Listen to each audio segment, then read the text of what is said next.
Chers frères et sœurs, bonjour. Dimanche dernier, je vous parlais de l'adoration eucharistique. Et je vous précisais que toute la journée, l'église non seulement était ouverte, mais le Saint-Sacrement était exposé. Et ceci non pas simplement dimanche, mais toute la semaine.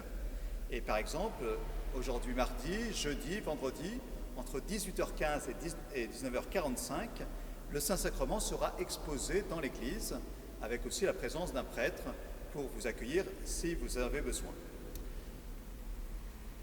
Mercredi 11 novembre, donc jour férié, c'est les mêmes horaires qu'un dimanche. Le Saint-Sacrement sera exposé de 9h30 à midi et de 17h à 19h. Mais, même si beaucoup connaissent l'adoration eucharistique, peut-être que nous avons besoin d'un petit rappel pour savoir ce que c'est et comment surtout la vivre. Alors, commençons d'abord par un petit rappel historique. Bien sûr, tout de suite, après la Pentecôte, les apôtres ont célébré la messe et ont eu ce désir, déjà dans le cœur de la Vierge Marie, que l'Eucharistie puisse être célébrée pour que Jésus, qui avait demandé « Faites cela en mémoire de moi », soit vraiment rendu présent dans les espèces du pain et du vin. L'histoire de saint Artisius, vous savez, ce jeune dont on retrouve juste une épitaphe sur son tombeau, qui dit qu'il a été tué parce qu'il portait les hosties saintes, la sainte réserve. Il portait sans doute à des malades et il n'a pas voulu le montrer à ce moment-là et il s'est fait tuer. Donc on voit bien qu'on portait à ceux qui ne pouvaient pas assister aux messes dans les maisons à l'époque, eh bien l'Eucharistie, soit pour les malades, pour ceux qui ne pouvaient pas se déplacer.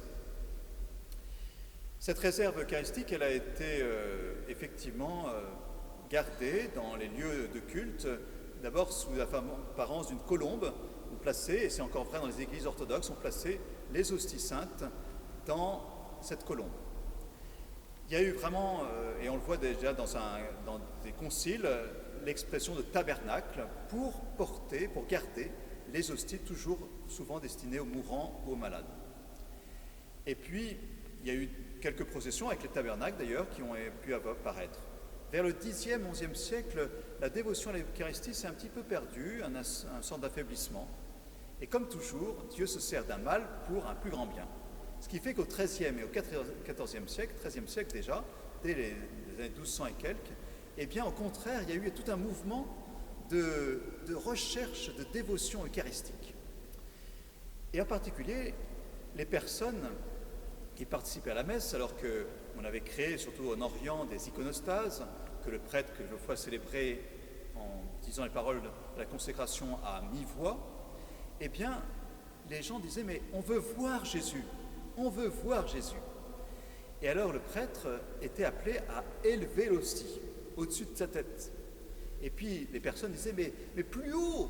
Alors il élevait plus haut encore, « on veut voir !» Et puis, jamais content, les fidèles qui disaient « mais plus longtemps !» Voilà, plus haut, plus longtemps. Alors, c'est là où on a commencé à inventer les ostensoirs, comme celui-ci, qu'on a sorti de notre réserve, un bel ostensoir.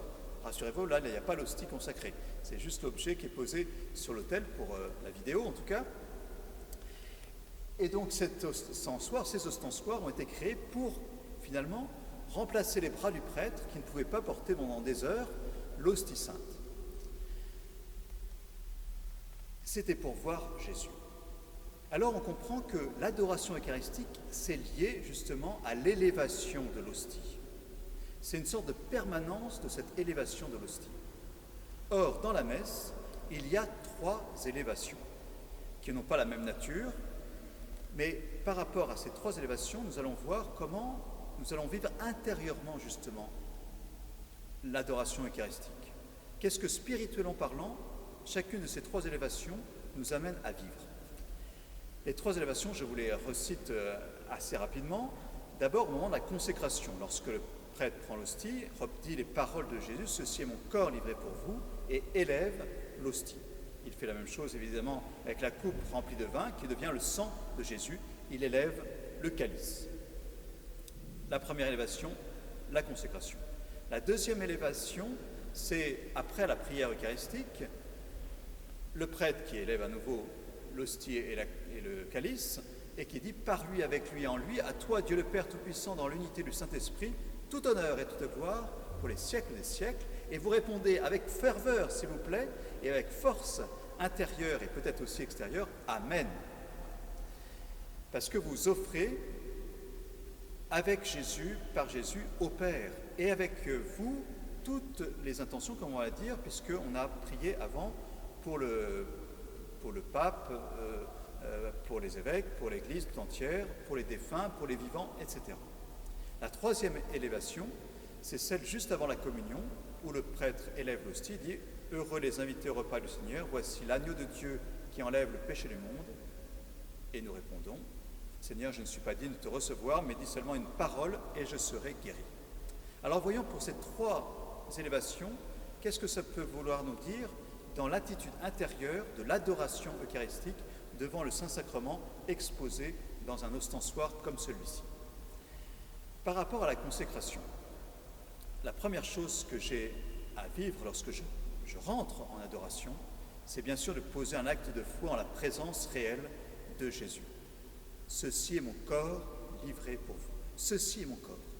Je vais d'abord admirer, au sens étymologique du terme. Dans admirer, il y a ad, tourner vers, et mirer, c'est regarder, évidemment. Regarder vers. Et donc me décentrer de mes préoccupations, de mes soucis, tout ça, vers Jésus.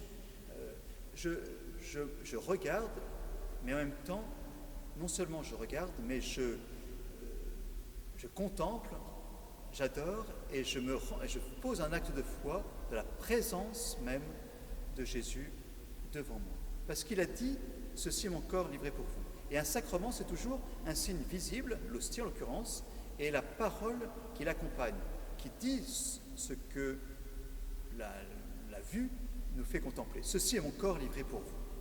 Donc on voit bien que adorer, c'est à la fois regarder, mais c'est aussi comme on a à avoir en arrière-fond, si je peux dire, la parole même de Jésus.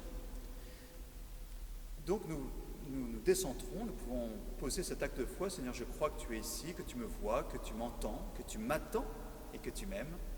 Voilà, et je désire t'aimer. Passer ce temps d'adoration. Alors ce temps, il est plus ou moins long, évidemment, c'est ce que vous décidez. Je prends quelques éléments pour vous aider à tenir un peu plus longtemps peut-être que quelques minutes.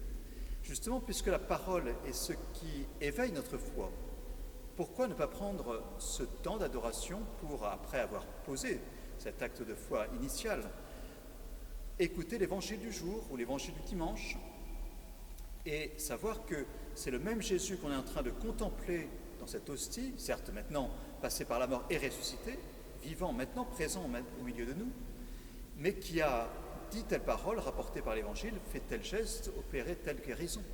C'est le même Jésus. Et donc je vais écouter cette parole en même temps sachant que Jésus devant moi, si je puis dire, eh bien, peut accomplir, évidemment en fonction des temps et des moments, peut accomplir ce que j'entends et j'écoute et je lis dans l'Évangile. Donc du coup, je m'adresse à Jésus en fonction de cette parole. Alors je peux continuer bien sûr à méditer cette parole un certain temps, et puis pourquoi pas, et ça c'est pour vous aider aussi à non pas remplacer la messe, mais essayer de vivre dans l'adoration eucharistique comme si vous étiez un petit peu à la messe. C'est-à-dire qu'après avoir écouté la parole, qu'est-ce qu'on fait ? Eh bien, on dit le credo, pardon, j'étais troublé. On dit le credo. Alors pourquoi ne pas dire ce credo, soit le symbole des apôtres, soit le symbole de Nicée-Constantinople, pourquoi ne pas le dire intérieurement, évidemment. La deuxième élévation, c'est celle qui vient, donc, comme je le disais tout à l'heure, au terme de la prière eucharistique. Après avoir donc prié pour les vivants, pour les morts, pour l'Église tout entière, avoir confié toutes nos intentions et finalement nous offrir, plus encore que au moment de l'offertoire où on offre le pain et le vin, là c'est le corps et le sang, c'est avec lui, par lui, avec lui, qu'on s'offre au Père. J'allais dire, l'attitude de l'adoration, c'est la considération. Dans considération, il y a le mot cum, et puis il y a sidération qui vient de sidéral, qui vient de sidus, de l'étoile, de l'astre. On est invité à regarder Jésus en levant les yeux, finalement, cette élévation, elle nous invite à lever les yeux vers lui et par lui vers le Père. Et considérer vraiment Jésus comme cet astre. D'ailleurs, ce n'est pas pour rien que les ostensoirs sont en forme de soleil. C'est l'astre du matin, dont ces rayons portent la guérison. Et le cours, en même temps, nous invite à vivre avec toutes nos intentions, nos joies, nos projets, nos actions de grâce, parce que Eucharistie veut dire action de grâce. Mais aussi peut-être nos soucis, nos malades, les intentions, les lourdeurs, les tracas.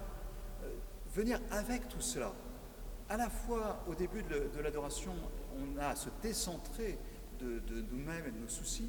Autant, il y a un moment donné dans l'adoration où, après avoir vécu cet acte de foi et d'avoir contemplé vraiment Jésus, eh bien, on prend avec lui, avec nous, tout, les joies et les peines, et on l'offre au Père par lui, avec lui en lui.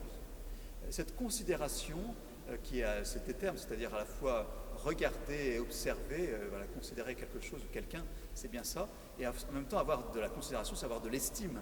Donc dans l'adoration, bien sûr, qu'il y a une estime fantastique. Un troisième moment d'élévation, c'est juste avant la communion, comme je le disais. Alors, bien sûr que, normalement, cette élévation, on dit « je ne suis pas digne de te recevoir », parce que Jésus va se donner en communion à nous. Et là, on ne peut pas communier.